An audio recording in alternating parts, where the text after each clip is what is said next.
చాటున పిందెను చూస్తా, సోకు తీగల్లో పండును కోస్తా, నువ్వొస్తే కప్పిస్తా ముద్దుల ముంతమ్మ.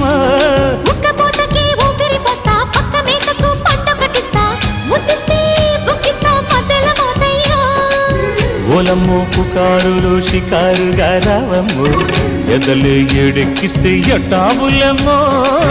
ఊరయ్యో బజారులో మజాలకి రానయ్యో, పగలే పక్కెక్కిస్తే తంటాలేవయ్యో. మిట్టిల మీదున్న మిస్సమ్మయ్య సంటే వడ్డీలతో పాటు ఒళ్ళోకి వస్తుంటే పొగ